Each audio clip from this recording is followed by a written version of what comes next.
Good morning, all you beautiful trans people on my phone. Welcome to another Friendly Friday. This week I'm going to have with me Robyn, who's a musician. We're going to be talking about a lot of really cool stuff.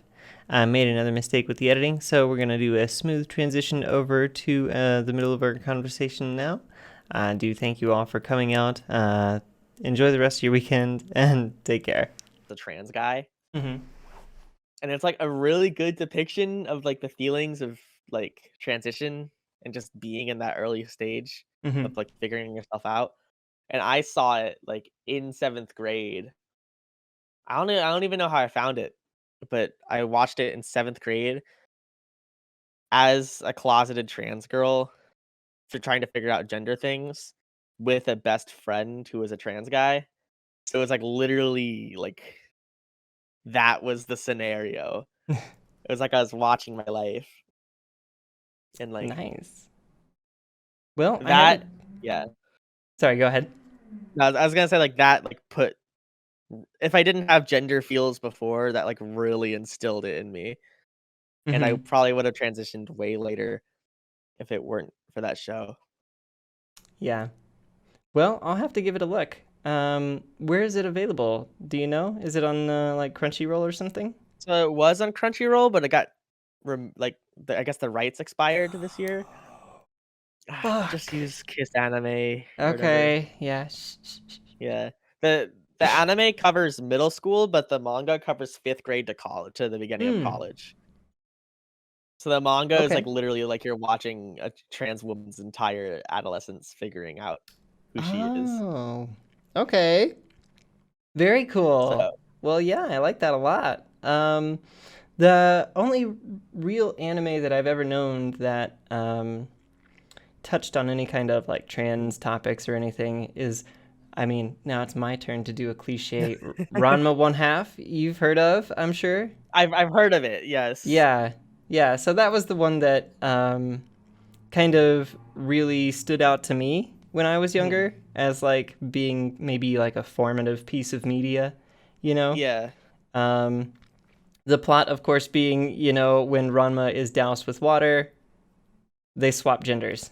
Yeah. And it was a really interesting concept. I think it's like a curse or something, right?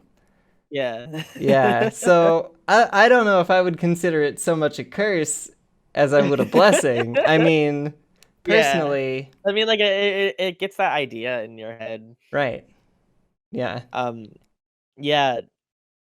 I was definitely like, because I was like a little Tumblr gremlin.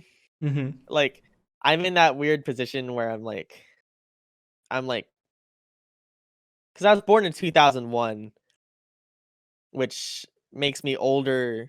Wait, what? It makes me younger than like a millennial who grew up on like MySpace and shit. Like, I didn't grow up on MySpace, but I didn't grow up on like Instagram, Right. and like TikTok. So I grew up as a Tumblr gremlin. So I knew gay things, and then just having an anime be so directly trans was like absolutely like just opening the floodgates. Yeah, I feel that. I kind of Tumblr was a little bit past when I was growing up. When I was growing up, it was like Neopets and message boards and I did use Neopets. Oh, you did? I did. Nice. Oh, I actually just recently got my Neopets account back. Oh my god. It's like 21 or 22 or 23 years old now. Haven't they like not changed like the website design? Oh no, it's completely different now. Really? Yeah, they're making. I thought it was still like HTML. Like, well, actually, just recently, since like the last year or two, they've been redoing it for mobile. If you go to neopets.com, you'll see, like, doing it. It looks so different. What? Yeah. Right? Right? This is like an actual website. Yeah. And you can if you do it on mobile, it's actually navigable on mobile for the most part. That's awesome. Yeah. So everybody was like account. Well, actually, they want to try to like reunite as many people with their accounts as possible. Really? for the revamp. So they're kind of like lightening the restrictions on information that you have to provide. You didn't hear this from me, but uh, before I tried to recover it and they wouldn't let me because I just simply didn't have access to the email anymore. yeah. And so this time around, actually probably around like January or something this year, I emailed them again trying to get in. And they said, well, if you remember the email account that you used to create your account, we'll Damn. reset your password for you. Yeah, they They're really really trying to want get you people back. back in.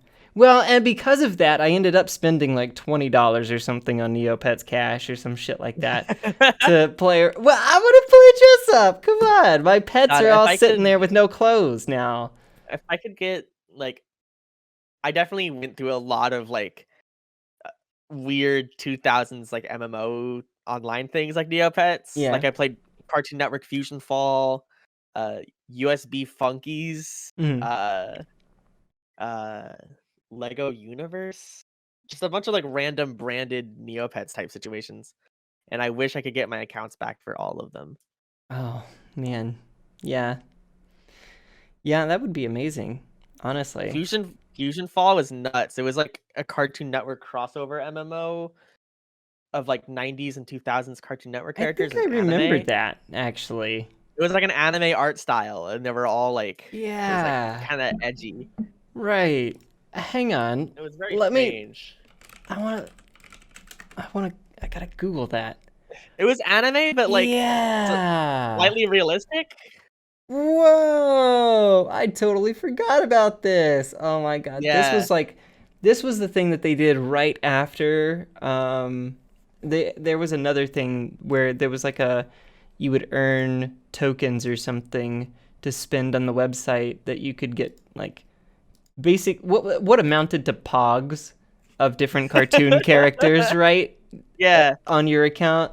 And then right after that wore out, they started working on Fusion Fall, and oh my god, oh my god, Yeah, that's a real blast from the past right there. I'm just looking at screenshots now. There's like a Goku character standing next to a big guy with a pumpkin head.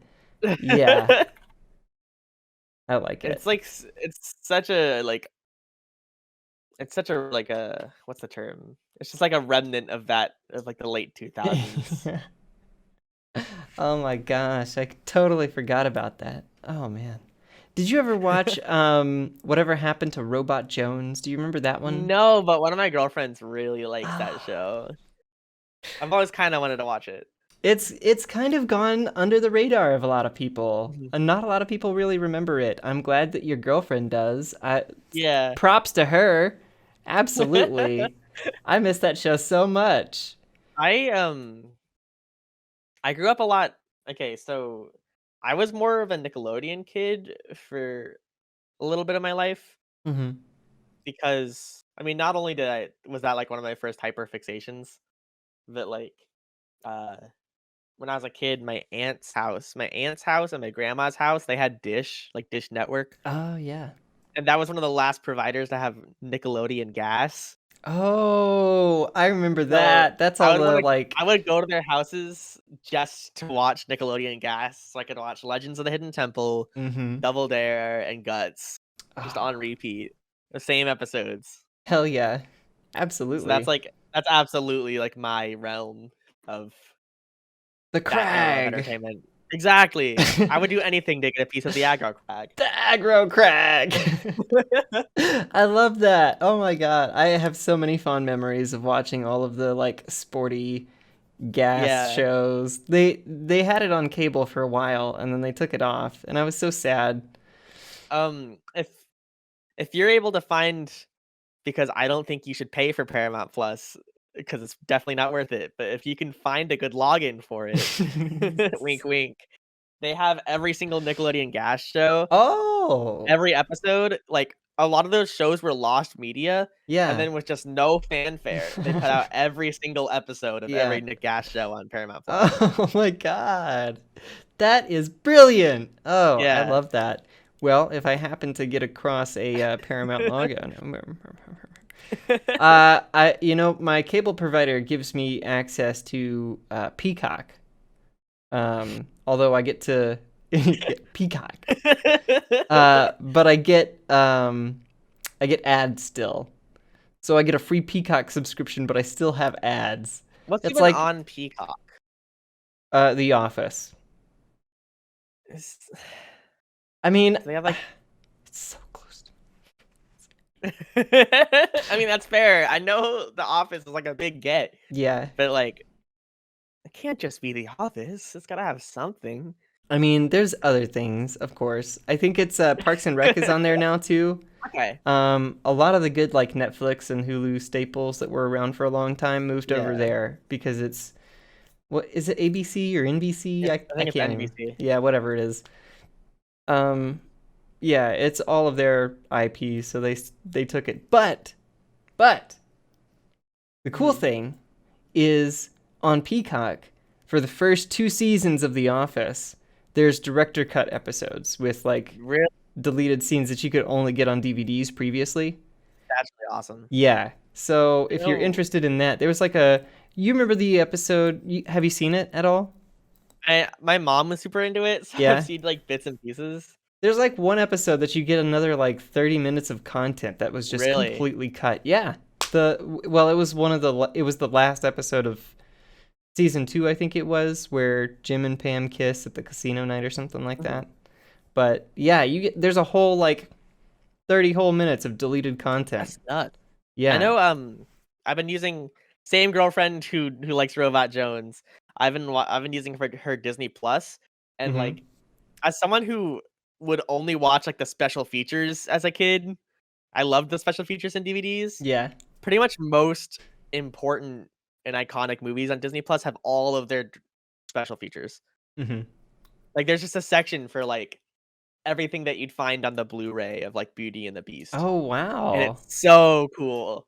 That is really cool actually. That's good organization. I like that. Yeah. Unfortunately, it's not for like a Goofy movie or like Emperor's New Right. Groove. Mhm. But if it's like Toy Story, they're gonna have like Oh yeah. hours of bonus features, which I think Right. every streaming service should have. Yeah. Absolutely. Well, I mean, if you're going to host the content, you might as well, Yeah, right? But speaking of Disney, did you see that Sora got into Smash I Bros? did. I am a very big Kingdom Hearts fan, so like I actually was sobbing. Oh, that's awesome. I'm I'm so so happy for you. excited. I'm so That's so excited. great. I mean, Sakurai said it was the number one voted for character in the old I'm really Smash glad we 4 got poll. closure. I'm really glad Yeah, we got closure on that. me too. Yeah, Yeah, I'm a longtime Smash fan.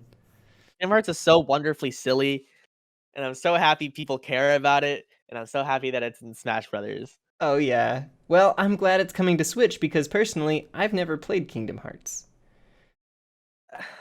Okay, I'll say skip the first game.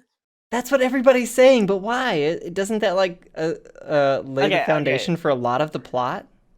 Ah, I'd say the first game like lays down concepts, but it doesn't lay down plot. Okay. It lays down there are good people and bad people, but then Yeah. like all the lore is just Kingdom Hearts 2 and onwards. Okay. And Kingdom Hearts 2 still feels like a pretty like good hack and slash with lots of depth nowadays, but Kingdom Hearts 1 is like pure Sonic Adventure era like jank. Oh, It's a little goodness. rough. Well, I'm glad the fan base survived the first game if it was so. Seriously. I mean like for the time it was really cool. Yeah, But yeah. I don't know. The only reason I would ever consider playing the first one after so many people have told me to skip it is if it turns out there's any like is there any content with Cloud or does he come in There like is Cloud. So okay. Cloud is in the Hercules section because the Hercules section is like you're going to like the Hmm. Colosseum to like do different challenges Yeah. and fight stuff. And Cloud is hired by Hades as a hitman to kill Sora, Oh my god. which is absolutely batshit insane. Mercenary Cloud. It's happening. Yeah. And then I think you're able to fight Sephiroth there Mm-hmm. too, but he's like very end game. Like you've had to have like grinded a shit ton to be able to get Okay. Sephiroth. Gotcha. Ugh. Well, I don't know. I'm probably better play Dirge of Cerberus or something instead then. Because I'm a sucker for Final Fantasy VII content. I love it so much. Yeah, I know. Yeah, Aerith. I mean, Aerith, Cloud, and Sephiroth are there. So if that they're like main characters, if that at least Aerith Yeah. is. That Well, pleases you. I was reading that, like, Disney is historically pretty protective of their IP. Mhm. Like, someone said that they were working on the game for Up Yeah. and wanted to include an Easter egg for Toy Story, and Disney said no. I don't know why. No, Yeah, but I did. Yeah, I'm Disney. So one of my big interests is like the Disney theme parks. I don't like the Disney Corporation, but like one of my hyperfixations is like the Disney theme parks. mhm. If you ever gone down like the YouTube rabbit hole of Defunct Land Oh and yeah, channels like that, yeah, there's tons yeah. of such high quality content Hmm. about the Disney theme parks. And like Disney is such a strange corporation, and like following their power struggles and just various weird things Hmm. is so like it feels like a movie. Yeah. I don't know. I've never been to any of the theme parks. They're Um, they're pretty neat. They're kind of being run into the ground right now, but oh really? yeah. What's going on there? Um I guess the new CEO of Disney is a real numbers guy. Uh, So he's cutting costs and making everything like really shitty. Like for example, this is like a side effect of another thing that's being changed, but it's still fucking ridiculous. hmm. It used to be that if you had a disability, regardless of what it was, you'd go to guest services when you go to the park, and then you essentially get a pass that lets you go to the front of the line, Oh, basically.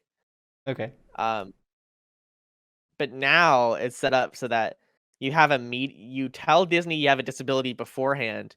You have a meeting with like a Disney ambassador to verify your disability, and then like 2 months before your trip, you decide the 2 attractions that you can skip the line for per day. Wait, what? Hold on. Yeah, That's incredible bullshit. it's really insane. Like, I get the whole, like, okay, you can only skip the line for this ride one time your visit this time.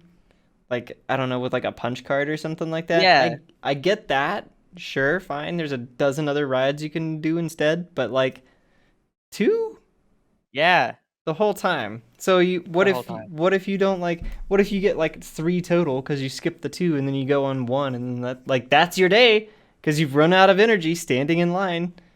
So it's like, I mean, like, it fucking sucks. It really does. Yeah, And there's a lot of cost cutting, and it's really stupid. I could go on a ramble about it forever, but it sucks. yeah. I don't They know. were they were neat at a time, but right now they're just kind of just becoming like even more of a corporate wonderland than it than it was before. Yeah. Well, so I'm gonna have to be honest with you. Hmm. There was a part at the beginning of our conversation that I should have been recording and wasn't. It wouldn't be an episode without an editing mistake, okay? This has happened consecutively for my last 3 interviews. That It's just happens. it just happens now. It's just part of the experience. Let's bake it into the schedule cuz it's going to happen, okay? So yeah, I got most of our conversation here. I did not catch the stuff we were talking about with your interest in music. So if you'd like Oh, to talk more about your interest in music again, I'd love to feature that as well. word. I thought you were going to talk about my bullshit wacky ass background. Oh. Yeah, so I got into music in middle school. Uh through a lot of the music that my older brother liked, and I started messing around with music software, um, and just started using it for like shits and giggles. I can divulge more into it now than I did before the Yeah. recording started. Uh, yeah, I just started doing it for shits and giggles. I did a lot of like memes, like shit post audio to put on Mm-hmm. SoundCloud. Uh, basically like audio YouTube poofs. Oh Uh, yeah. I love um, YouTube poops.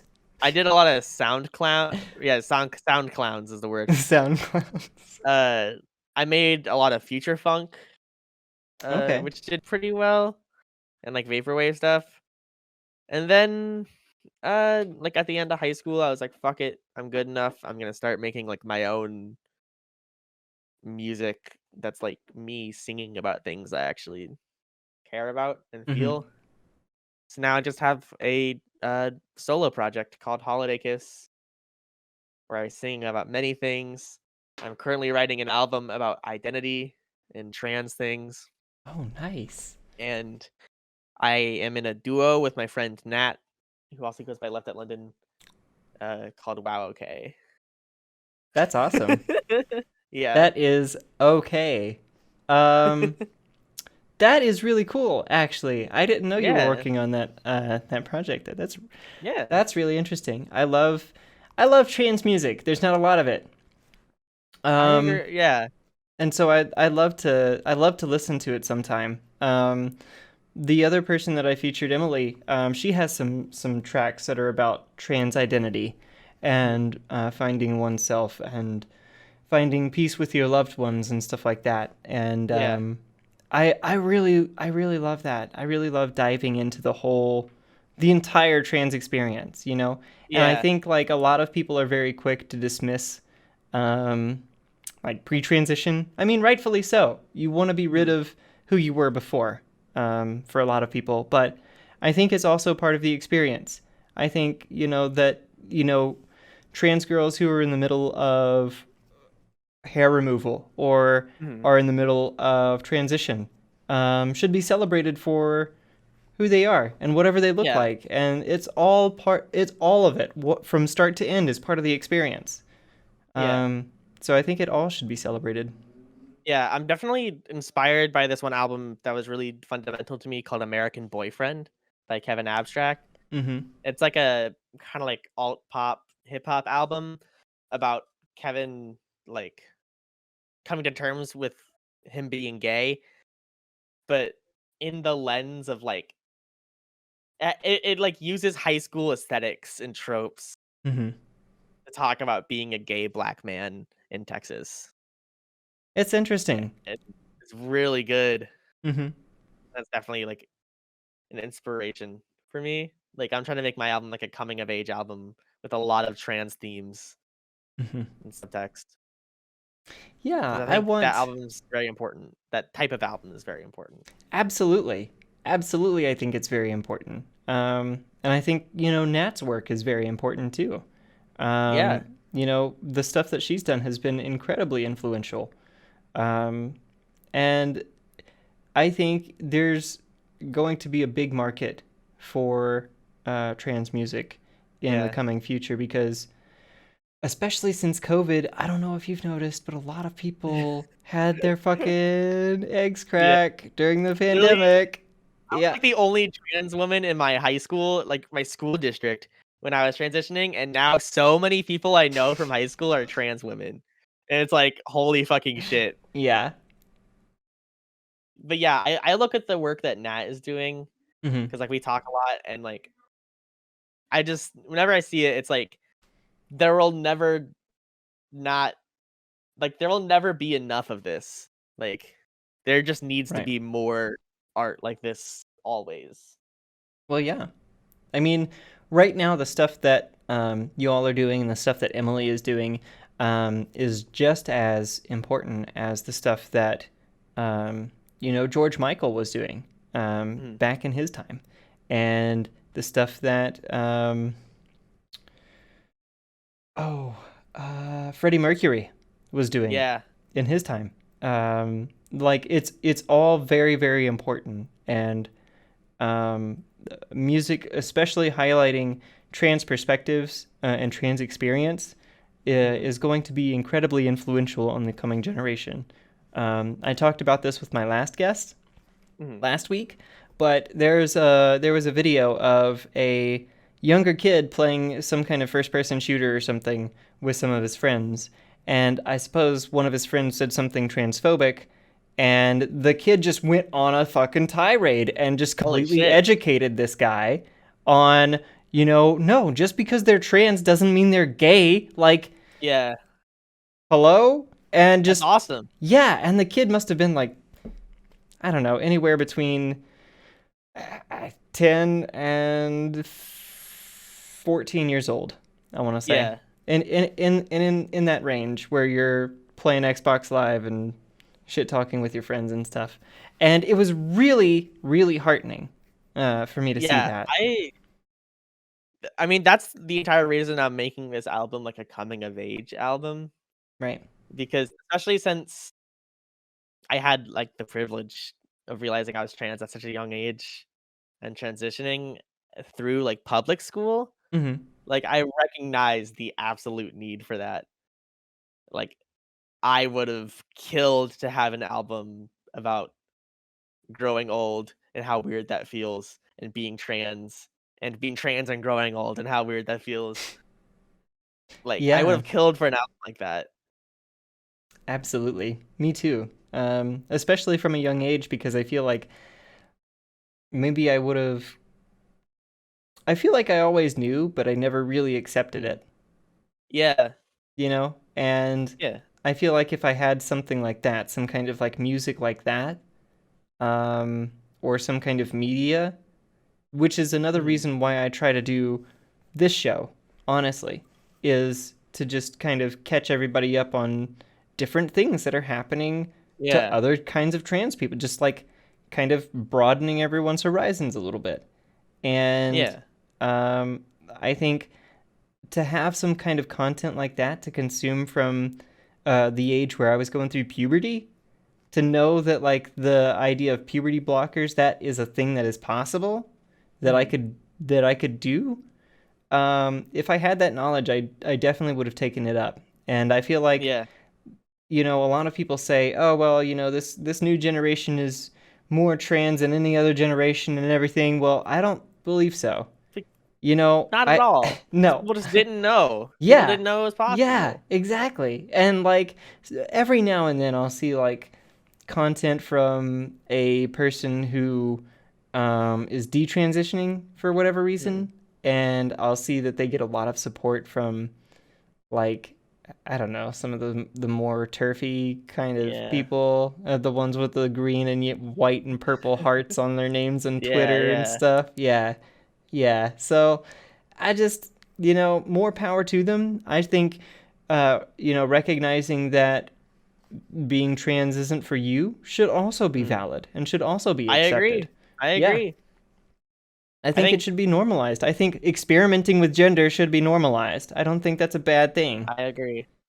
I think, like, obviously, being a musician is a very hard career path to make Hmm. money off of. Being an artist in general, but as someone who has a lot of interest in a lot of different forms of art, I would like, my dream life would just be to make art about the trans experience. Yeah. Just all different kinds of art, whether it be music or installations or, like, short films. Absolutely. Well, and I'm saving all of my pill bottles and my Mm, estrogen vials and all my like that's little amazing. needles and stuff. Well, I'm going to figure out some kind of art project at some point, but it's also like I don't have a proper sharps box. I don't have a real disposal unit for a lot of this. So Yeah, what else am I going yeah. to do with Luckily I don't have kids or a pet that would get Uh-huh. into it and like hurt themselves. So I Yeah. don't have to worry about keeping it around too much, but I mean, I'll figure something out. I mean, I'm like That'd one be of a those, really incredible art project. yeah, right? Like, I don't know. I'll do like, I'll do like the white girls do with mason jars, or the little like firefly lights or whatever. I'll Yeah, just I was literally just about to say. yeah, or chalkboard or something like that. I'll get one combination of those things, and I then I'll think it'd put be the a estrogen really in it. It'll be fine. I think it'd be a really striking imagery for like a photo of yourself with that kind of like white girl Instagram like string lights, but Oh the string lights yeah. are all like the estrogen vials and like in the pill Ah. bottles, and they're being like draped around you. I think that would be Oh my really god. powerful imagery. That would be. Holy shit. I'm gonna do that. I'm gonna need a lot more estrogen vials. I'm putting out a call on Twitter. Give me all your empty estrogen vials now! I have an art project. I need to Work work. towards it. We can work towards it. Yeah. Well, Yeah. I have been loving the experience so far. All of the people that I've met and Yeah. my comfort level with myself and my identity and stuff. It's been really great, I think. Um, Absolutely. and I wish that for everybody. You know, I wish everybody would be that comfortable. I feel like a lot of the people who are phobic, not necessarily are trans themselves or gay themselves, but have some level of discomfort with themselves, you know? Absolutely. And Yeah. yeah, I just wish everybody would be comfortable. That reminds me of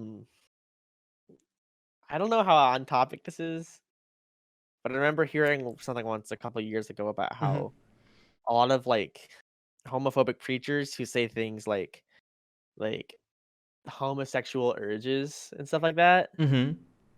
like almost all of them get caught on Grinder. And it's because there's no Yeah. such thing as homosexual urges, they're just confused.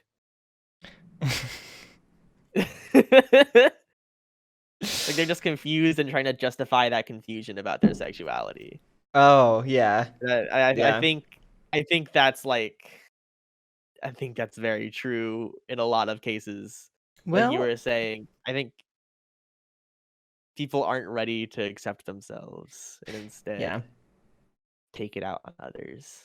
Well, and I was thinking about this in the shower actually. I think a lot of people have this sense of like ultimate right and wrong, Mm, like white and black. Like there are things that you can do that are right and there are things that you yeah. can do that are wrong.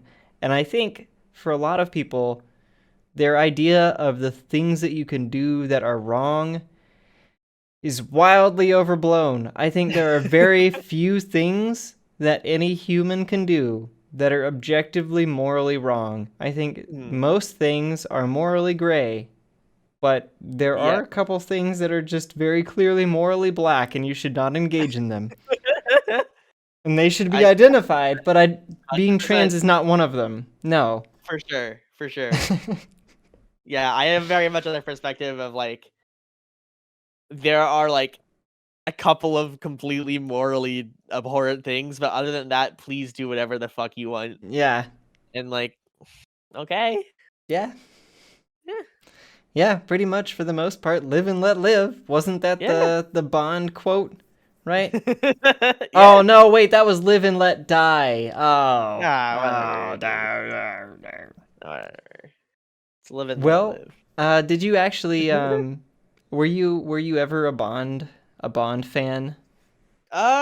No.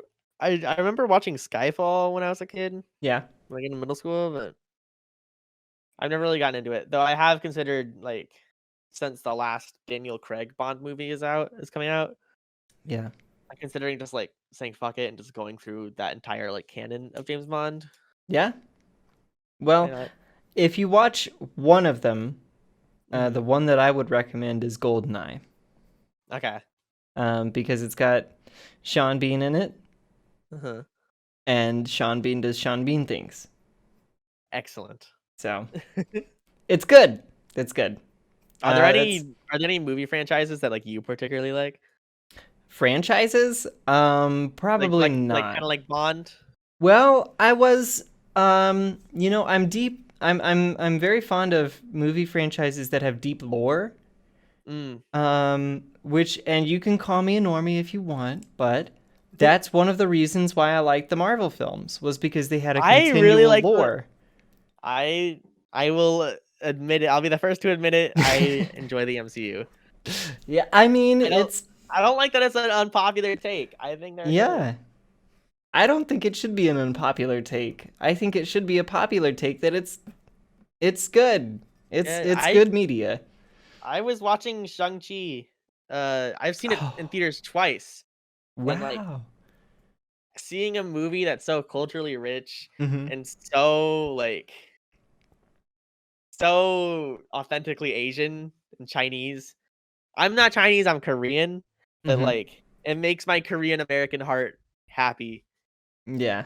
And like that's good. That's really good. It's really good that a Yeah. major blockbuster franchise is doing things like that and is most times actually pretty good, and people are just have sticks up their ass about it. Yeah. I don't know. I think it's popular to be a contrarian too. I mean, I Yeah. don't know how on top of political YouTube discourse you are, but there are some like there's some YouTubers that just like really make it being contrarian. There was another Yeah. one that recently, I'm not going to name any names because I don't want to piss anybody off, but there was one recently that I actually really enjoyed Mhm, watching their content. And it was because they were more reasoned, more level mhm, headed. They were more moderate mhm, and in their attitude and stuff. And then recently they had a discussion with somebody who was a little more contentious than they were, and they just went off the rails and completely lost it and just went ballistic on yeah. everybody. And sorry, that's not maybe it's cuz I'm old, but I just like people who tell the truth and Yeah, don't like peddle in nonsense. I used to engage a lot in, like, online discourse regardless Mhm. of the topic, that now, like, I whew, I can't even handle it. It just Yeah. makes my brain explode. Because I think whether it be, like, talking about movies or talking about politics, like, Mhm. regardless of how intense the subject is, like, online conversation has divulged to either just pure contrarianism Yeah. or, like, for example, in the context of, like, debating, like, The Last Jedi or something. A Yeah. 0 out of 10 or a 10 out of 10. Like, Right. I think every single, like, thing you could debate on the internet somehow goes into those 2 camps, Mhm. Yeah. and it Absolutely. fucking sucks.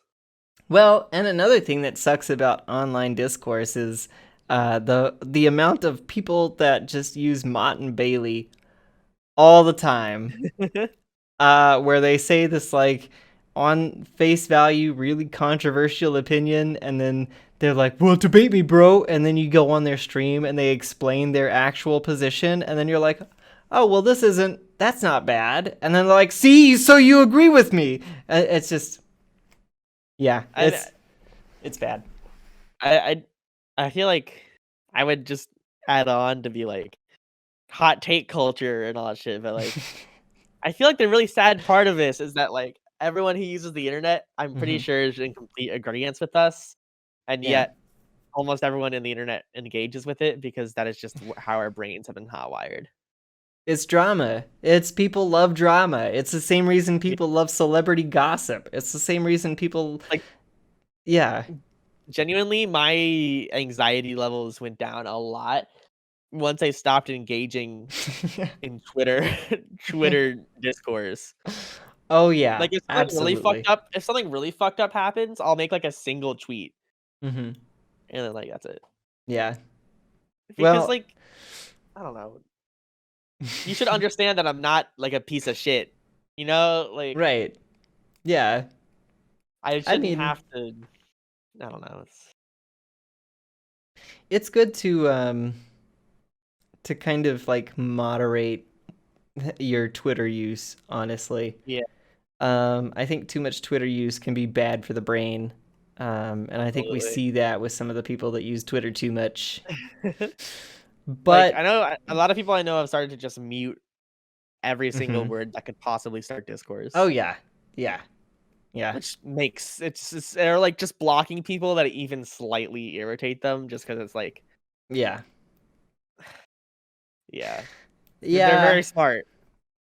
I just typically, the ones that I block are the ones that are like obviously turfs or just Yeah. obviously bad faith, or like I've told you to stop being annoying and you haven't stopped being annoying. So I Yeah. don't know what to do. I'm sorry. Like, what do you want me to do? I've told you to stop and you're still here. Yeah. But whatever. Yeah, those are really the only people I block. But turns out, the more people you block, the better your experience is. Yeah. So That's the truth of it. it really is. And people are afraid to block because they're like, oh, well, it means that I've admitted defeat. That's No, why I've honey. been um one of my other girlfriends is really into Mastodon, Mm-hmm. which is like it's almost like it's really strange how it works because it's like Twitter, a mix between Twitter and Discord. Hmm. It's like an overall social media thing like Twitter, Yeah.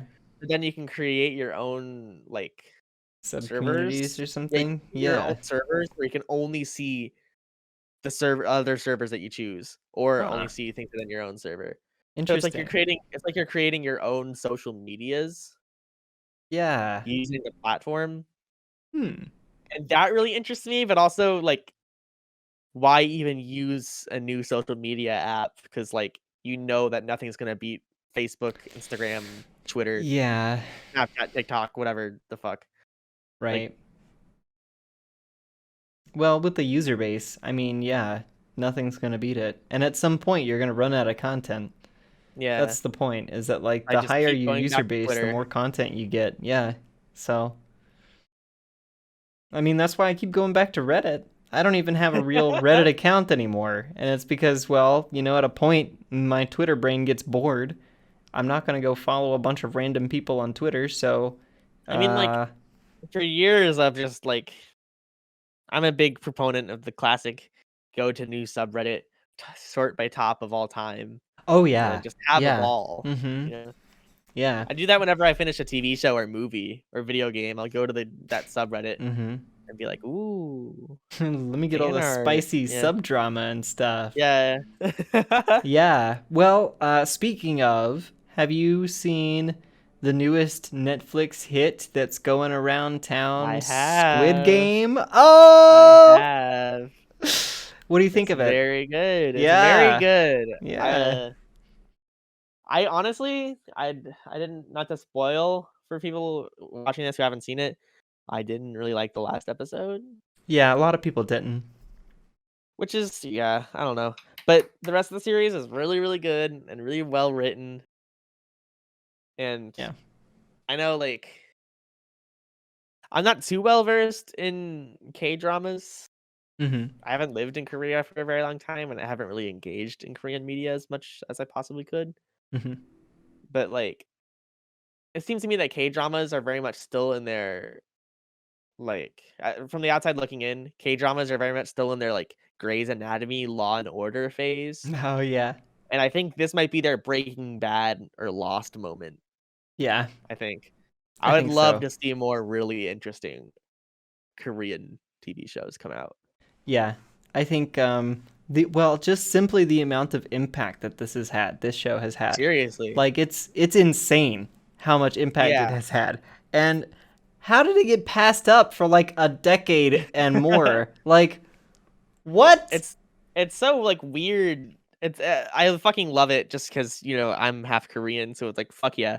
Yeah. But, like hearing the CEO of Netflix be like, "In a couple days, it could very much be the biggest thing Netflix has ever had."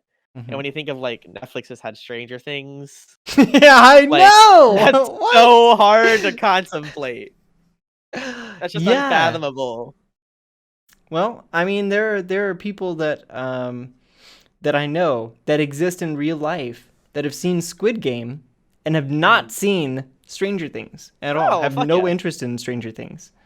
Oh, hell yeah. Um, I don't know what it is about it, but it's something about the reach. I think it's maybe that it's like the the childhood games, or maybe it's the survival Yeah. aspect, or I maybe think, it's like honestly, I think it's the reason that Parasite blew up, which is that it's about class disparity, yeah. which I find really interesting that, like the two biggest pieces of non-BTS Korean media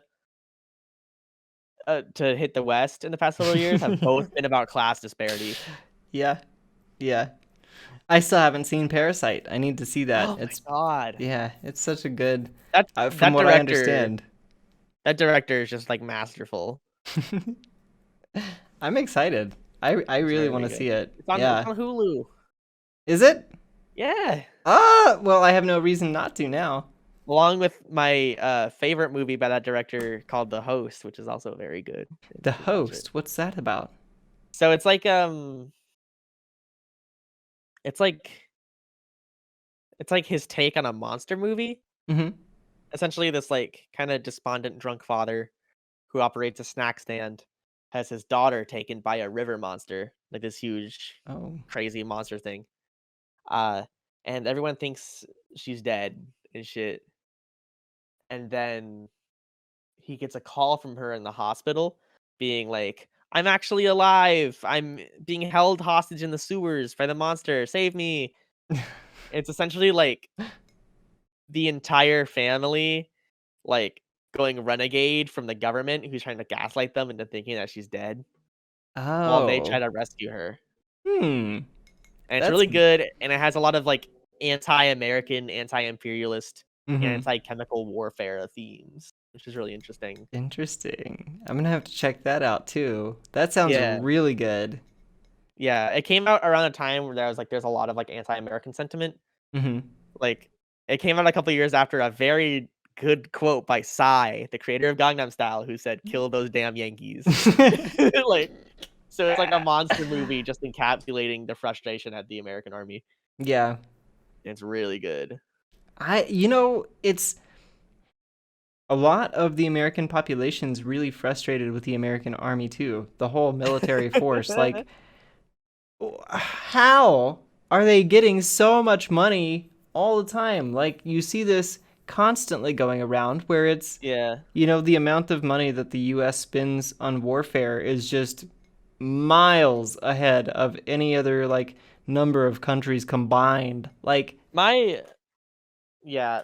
So I lived in Korea from, like for the majority of elementary school. mm-hmm, It's like a lot of my childhood was mm-hmm, spent in Korea, and I had a friend who we lived really close to an army base, and for a very long time, not as much anymore, but for a very long time, like the US had a crazy presence in Korea. Like hmm, there's like 20 army bases in Korea. Jesus. And like I had a friend at my school whose dad, I guess, was in like the military or some shit. So he was like, "Come over." And I was like, "Yeah." So I went to the army base and it's like they just shoot the shit there. They're not doing anything.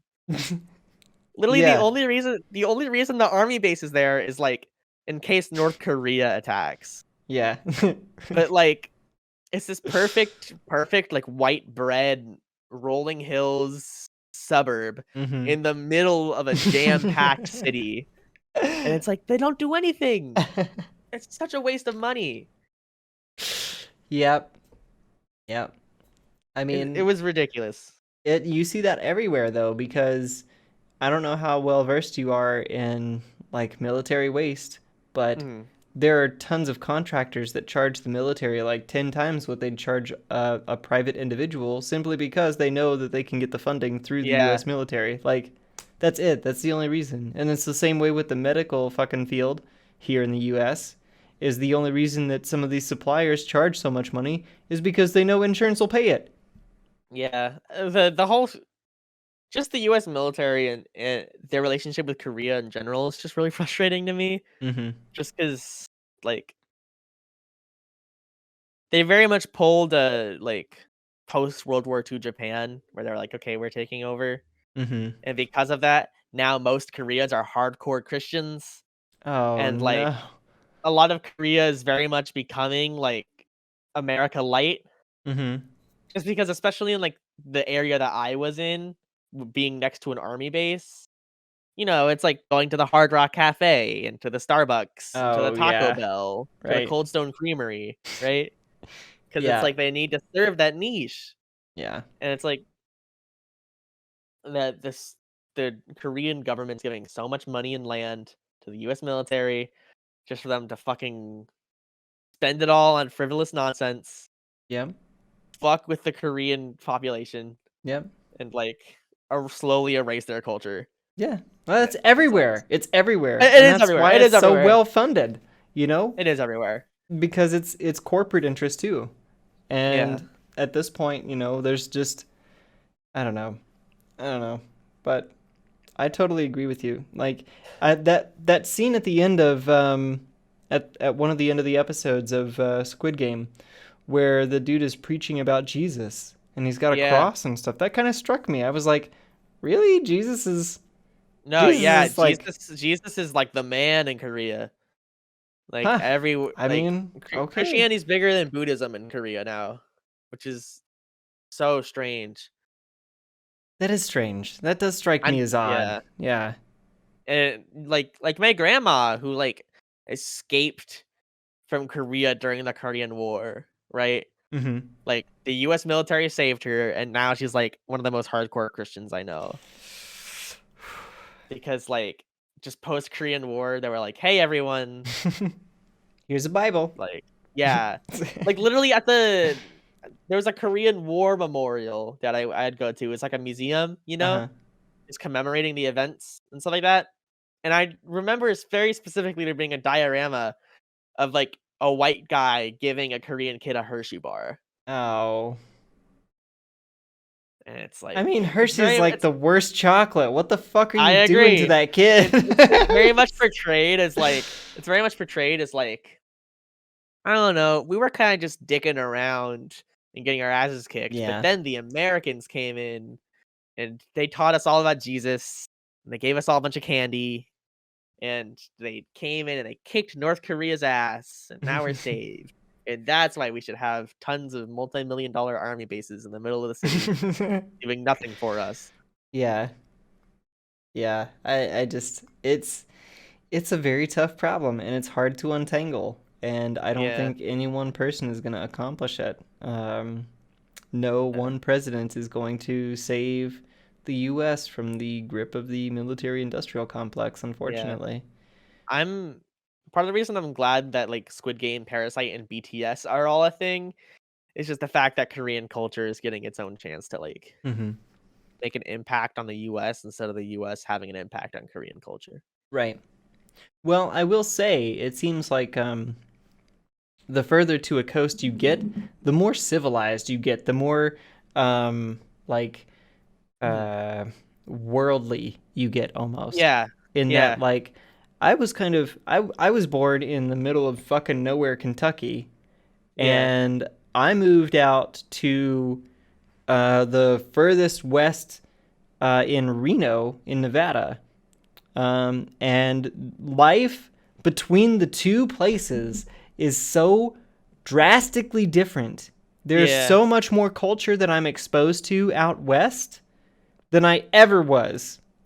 I would think Even it's in like an like, immigration thing. yeah, probably. Yeah, just Absolutely. because they end up on the coast and they're like, "Okay." Yeah. Eh, Well, I mean, like, I imagine if we ended up having a bunch of Asian cultures immigrating to Kentucky, I imagine we'd be having more Asian restaurants or Yeah, More Asian centric businesses that would cater yeah. to those niches. But I mean, because I've lived on the East Coast. Other than living in Korea, I've lived on the East Coast my entire life, mhm. whether that be, Northeast or Southeast, and, I feel like no matter where I went, I was 40 minutes away from, a shopping center where all the businesses were just Korean or Chinese. Yeah, It was, hot pot restaurants and karaoke hmm bars.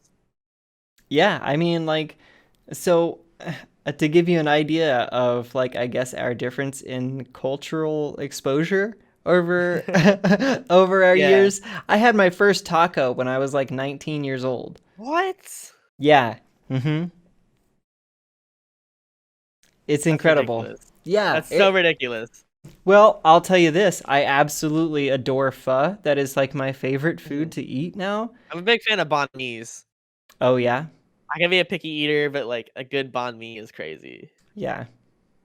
Well, and also KBBQ is another thing that I never really experienced until I was in my like late 20s. But Bulgogi is amazing.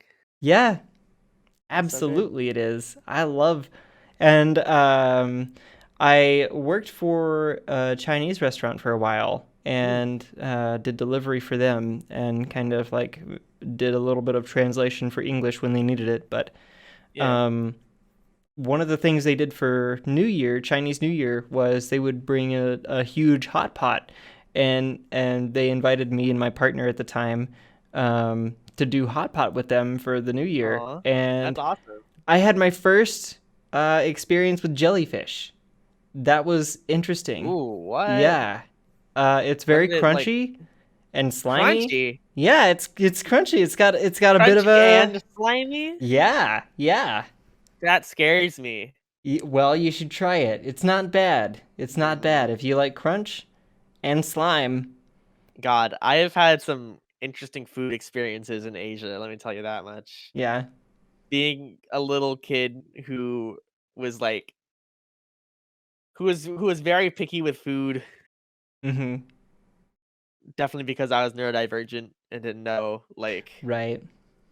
uh, ah like my family went to Beijing because it's like easy to fucking go Right. anywhere in Asia. We live in Korea.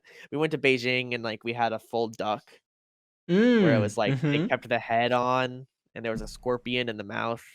Yeah. I was Mhm. like, "Oh, okay." Yep.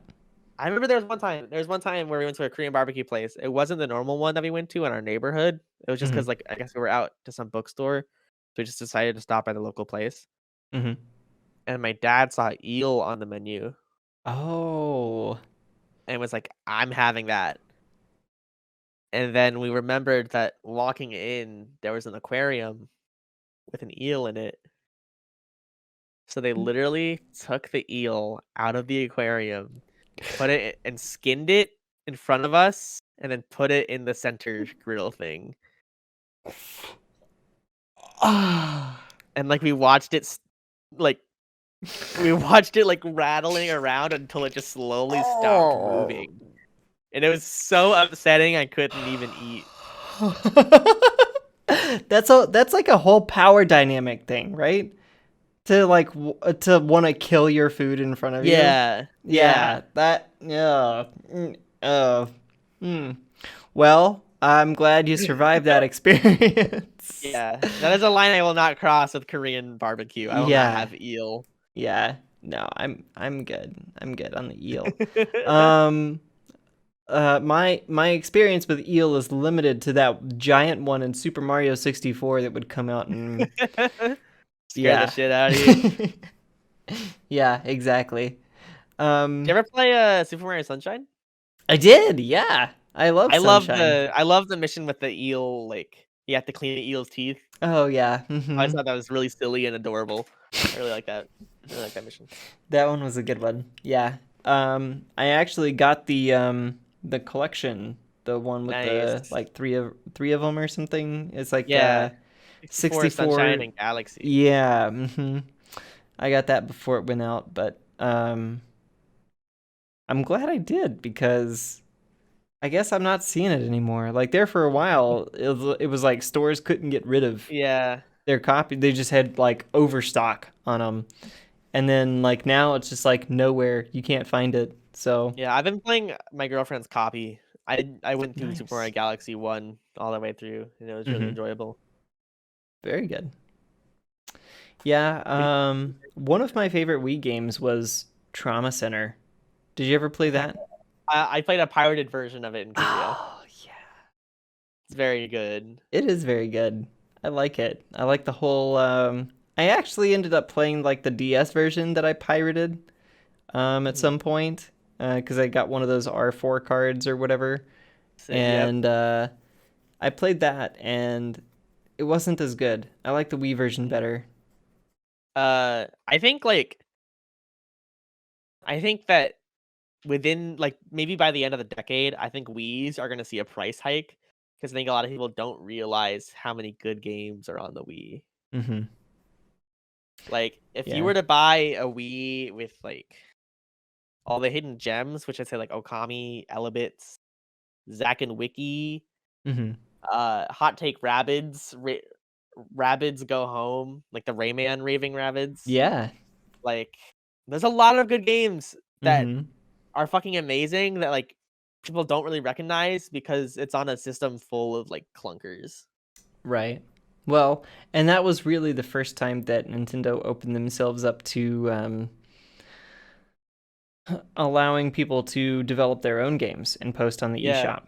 eShop. And I think that may be part of the reason that there are so many kind of just like shovelware titles, it seems almost. But I also think that you're right in that Wii emulation is very difficult to get right, Yeah. especially with the motion controls and stuff like that. Unless you're just sitting here using a mouse and keyboard, good luck. Like, Yeah. I really hope people like realize how good the Wii is of a system because there's oh so many yeah. good games. Well, did you ever play Wii Fit? Yeah, Wii Fit's great. Yeah, Wii Fit's Wii like Fit was timeless. amazing. Like that was a daily staple for me for Wii Fit is years. timeless. Yeah, absolutely, it's timeless. I just need a balance board really, and then we can start again. But I also got the Ring Fit for the Switch, Mm. and that's not so bad either. That's pretty good. Honestly, I wouldn't even be shocked if like maybe like early 2030s, like when all the Wii kids are like Mm-hmm. having kids, they release like a Wii classic Oh where it's just yeah. like Oh yeah. the whole console is just in the sensor bar.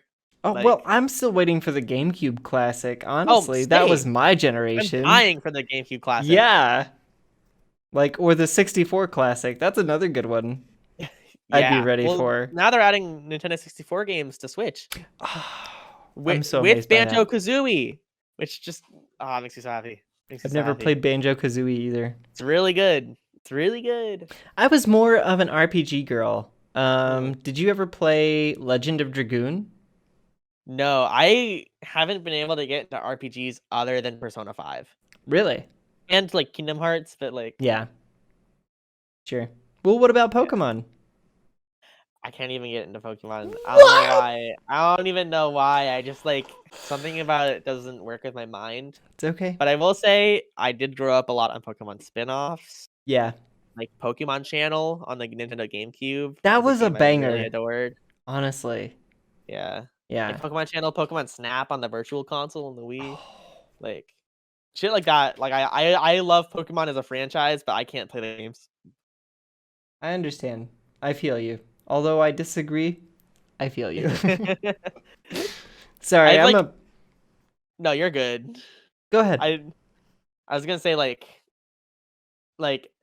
definitely like as a kid, I was like, I'm a gamer, you know? Yeah. Uh huh. But I've come to the saddening conclusion recently that I'm just bad at video games. Like actually like actually Yeah. like Mm-hmm. like like I'll try playing like a AAA game on like normal and Mm-hmm. I'll be like, no, I can't do this. Yeah. Me struggling my way through fucking Oblivion for the first I had, time. I had to beat Hades on God mode and I felt so embarrassed. Ooh. But I gotta do what I gotta do. Yeah. Well, hey. That's another one that I haven't played yet. Hades Hades. is really good. It's from the same studio that did Bastion Mm. and oh, what was the other one? Transistor. Yeah, Transistor. That's right. How Yeah, did I Hades not is really remember good. that? It's got trans in its name. I should just Yeah. Yeah. whatever. I've been playing a lot of good video games recently.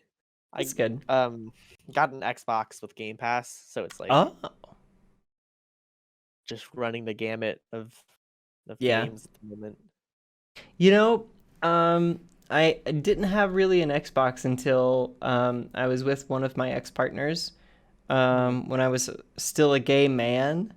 mm. And one of the games that I really loved playing on his Xbox was not any of the actual games that he bought, but rather like one of the free games that was on the store.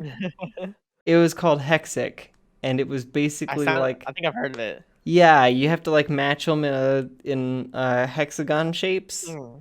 and you can create like little black pearls and stuff, and it was very intense. And I Mhm, just remember like I would get home from work and I would turn on the Xbox and I would play Hexic and I would listen to like Seether and I would just mhm. zone out for like 3 hours playing Hexic and listening to Seether. Have you ever played Destiny? No. I've been into Destiny for like 7 years now, and Mm-hmm. I'm getting back into it like more hardcore just because it's on Game Pass now and they added Oh, crossplay. yeah. But I think you'd really like it Mm-hmm. if you're into like lore. Yeah, absolutely. Destiny has like an overabundance of lore. Really? There's like each season slash expansion comes with a bunch with like different books Mm-hmm. to read. Um, each pretty much the majority of the items in the game have their own short stories to accompany them, Hmm. and they even sell physical books filled with in-game writings. And Huh. like the lore is really fucking dense. That's interesting. And it's by Bungie, who made Halo, obviously, Yeah, and like right? Well, it's like Halo really is good. full of lore too. Yeah, Destiny is like absolutely just Ooh. lore crazy. I'm into that. I'll have to give it a look because I actually have a lot of friends that play Destiny, and Mm. it's been sad that I haven't really played with any of them. But is it on? Honestly, Go you, ahead. I it's kind of a little hard to get into, but Mm-hmm. like as long as you have like good friends who play it and have played it for a while, Yeah. like you can hop in. Oh yeah. Well, and it's a first-person shooter, right? Yeah, and it's free to Okay. play. Oh, interesting. I didn't know that. Yeah, you'd still have to buy the expansions, Yeah. but like during like the Steam sales, you can buy all three Okay. current expansions for like $60. Nice. I'm So you can about just that. buy it like it's a new game and then just Mm-hmm. grind through all the expansions. Right. Well, speaking of, have you had any interest in MMOs? Um, Not beyond Destiny. I find that like my Mm-hmm. brain can't even like handle it. Like I've tried like Yeah. Fantasy Star Online and Mm-hmm. Final Fantasy 14 and like Yeah. I open it up and I'm like I'm not that kind of trans girl and then just close it. I know a lot of trans girls that play Final Fantasy 14, Same. honestly. Same. It's just a thing, I guess. I don't Yeah. know, but I was one of the ones that bought into the 1.0, so I got Mhm. like I have a special rate that I pay that's like a couple bucks less than Ooh. other people for Well, hell yeah. yeah. But it's okay. I don't play a lot anymore, but a lot of my friends are really into it and have been playing for like 8 or 9 or 10, however many years now at this point. I'll say the thing that's nice about Destiny is that it's definitely like beginner friendly Mhm. in terms of like the level of complexity of the content. But at the same time, if you really want to get in depth, like the end game is really dense. Ooh. And there's a lot of like armor customization Mhm. and stuff like that. They're adding weapon crafting next expansion, which just Mm. adds a whole other layer to the complexity of your builds. Right. And like it's really neat. That is Like interesting. the raids are really interesting. The raids. So Yeah, this is the like raids are a really good. is it like a multiplayer co-op versus AI or something? Yeah.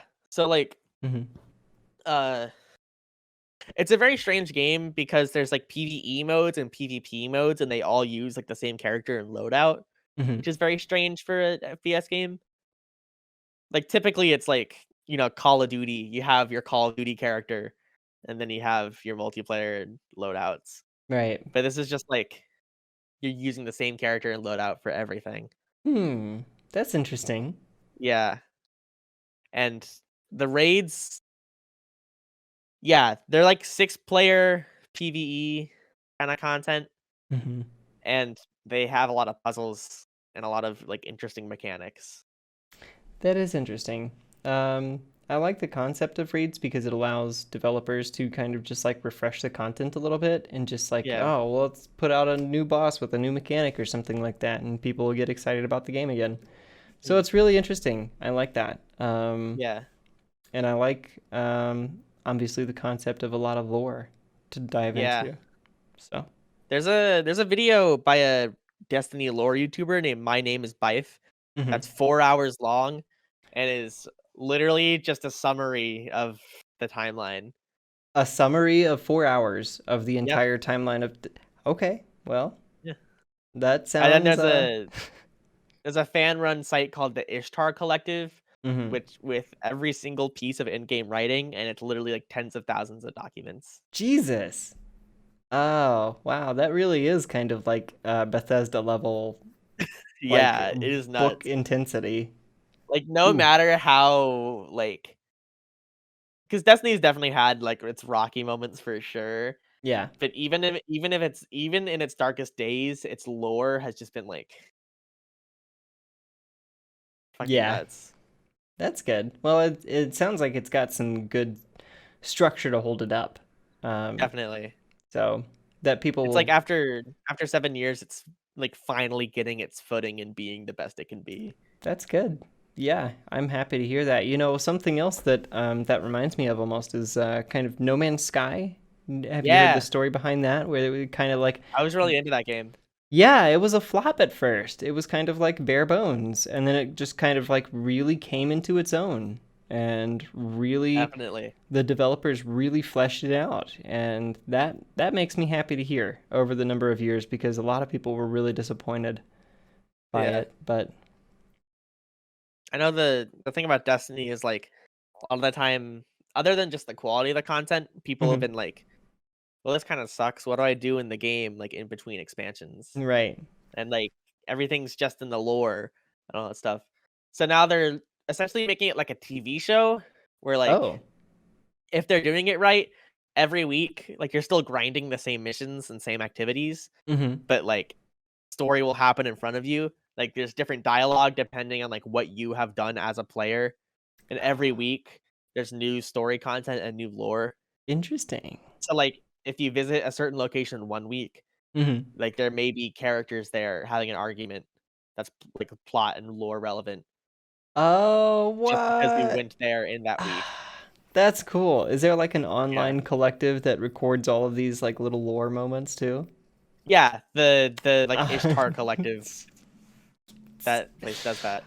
I love that shit. I love that shit so much. You know, Like that's the past 2.5 months have just been like slowly, not to spoil much, but like mhm. this character, the crow, like the past 2.5 months, every week, essentially, we get, even if it's just a little bit or a lot, it depends on the week. Uh-huh. But every week we get a little like bit more character development, Oh, and it just keeps going and snowballing and snowballing. yeah.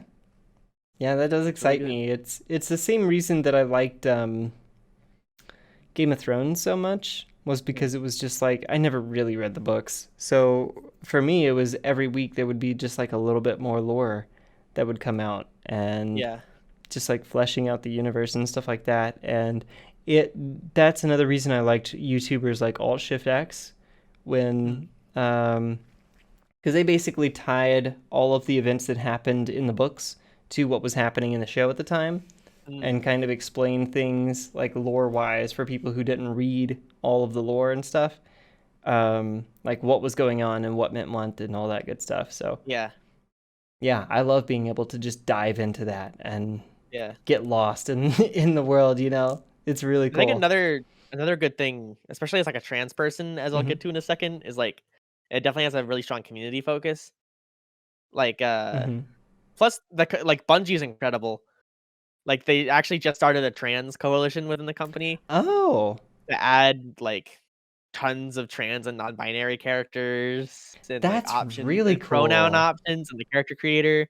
Yes. Every year they have a pride pin, a trans pin, an accessibility pin, and a Black Lives Matter pin, Oh. and all the proceeds go to like the corresponding charities, and Hmm. you get in-game items representing those causes. That's super Um, cool. Actually, that's how they you have do it it. in they have an entire merch store where you can only buy items based on what you've done in the game. Oh, what? Oh, that's So, like, really cool. if you beat a raid within a certain amount of time, you Uh-huh. get, like, a jacket that looks like it basically just came out of the raid. Oh, shit.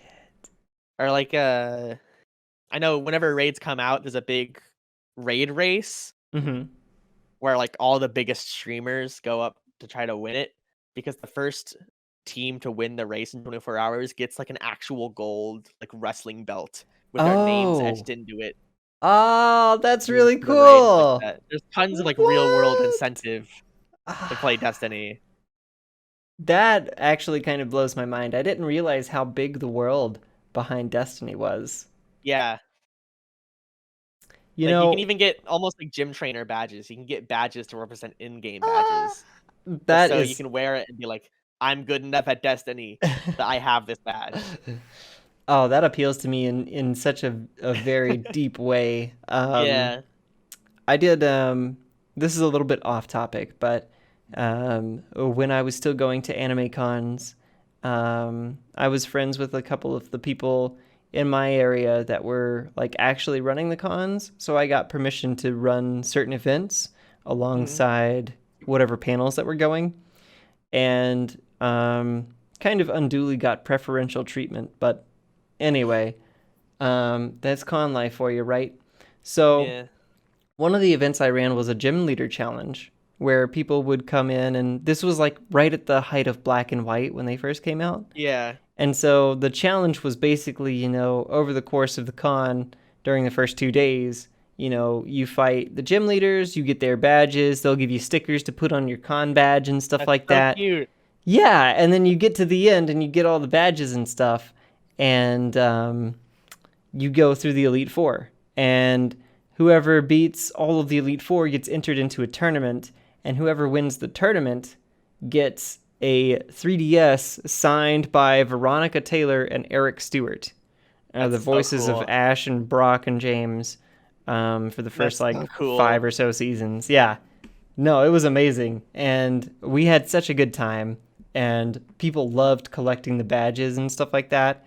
Um, and the really cool thing about it was that we were able to kind of encourage the people that we had as gym leaders and stuff to Mhm. kind of like really lean into their character.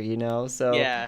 we had this one friend of ours. He was the bug type gym leader or something, and he just like went way over the top with his character. He was just like, I challenge you to a battle. Let's That's go so right cool. That's now." so It's just cool. like, oh, I love his energy and what he brought to the table, and Yeah. everybody kind of had their own personality, and I was really glad to see that kind of mirror what was highlighted in black and white with the gym leaders there, where they kind of had like they really leaned into the characters, and kind Yeah. of gave them their own plot and That backstory and history. that reminds me a lot of like, I don't know if you've ever been to MagFest, but Mm-mm. like it's a really incredible con. And they're doing something really interesting and like interactive, Mm-hmm. kind of like that with their VIP badge, which like it's a big con, so it's like ridiculously expensive, right? Right. But you like your badge is like a PCB Hmm. with buttons and a screen on it, and it has Uh. mini games on it, as well as like interactive things that you can use to interact with con booths. Hmm. And it even has a port so you can go to different sections of the con and like Mm-hmm. download new games for your mini console. That's really cool. Yeah. What? That So it blows my has mind. like, because each year is like a different video game theme. So this year it's Mm-hmm. Doom.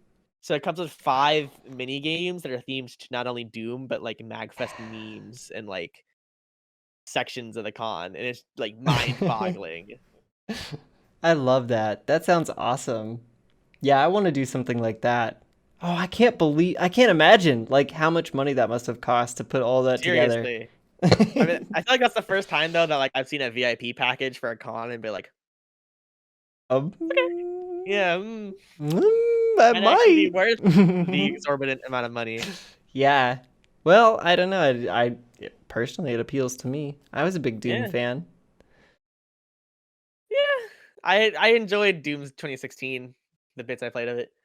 I was Yeah. a big Serious Sam fan. That's my stance. Are Yes. you a big Serious Sam fan? Yes. Thank I God. love I Serious love Serious Sam. Sam. Oh, it's so fucking good. It's I so loved it good. so much. It was my great uncle's caretaker was a big computer nerd when I was a kid and incapable of being a computer nerd myself. And so he ripped copies of Serious Sam for me and my brother to take home and play on our grandma's computer, which could handle it. And I spent so many hours playing Serious Sam. It was so much fun. Like I really. Sorry, you go. Oh, I was just gonna say I went and got all like the cheat codes and stuff and Hell experimented yeah. with all the shit. But yeah. A really good Serious Sam experience, in my opinion, which is honestly like, it's just good to see what it's like. I know Serious Sam 2 is like a very controversial game, with people who like Serious Sam just because it's like weird and Mm-hmm. not like the others. Yeah. But the Steam release, they added a mod in it called Insanity that lets you like change the enemy spawn rates and like gravity and shit. And you can boost it to like Oh my god. hundreds of times the normal enemy spawn rate to the point where it's like a bullet hell where the enemies are the bullets. Oh shit. And Good it's lord. unreal. It's like a genuinely really enjoyable experience, not because it's like challenging or like Yeah. particularly engaging. It's just like a pure power fantasy of like the highest Right. level. Yeah. Goodness. I'm gonna have to check that out as a big Serious Sam fan Yeah, myself. I had no idea. That's interesting. it's very silly. Yeah. I can imagine. Well, it's getting to be a little bit late. Was there anything else you wanted to talk about before we wrap up here? Uh, Not much that I can think of. We had a very rich conversation. Oh yeah, we covered a lot of topics. Yeah, I really enjoyed Um, this. well, good. Yeah, I'm glad. You're always welcome back on anytime you want, and I hope to call you a friend going Yeah, forward. I like making friends through this show and featuring people and talking with them and stuff. So, yeah, this is really yeah. lovely. Thank you so much for Well, having me on. of course, yeah, my pleasure. Well, thanks for coming on. I'm gonna go ahead and wrap up now. Thank you all for coming out to Trans in the AM. If you like the show, please leave a comment and a like. Also, check out Robyn's stuff. I'm gonna leave comments in or links in the description down there. So go check them out. Go click them. Thank you all. Take care and stay unique.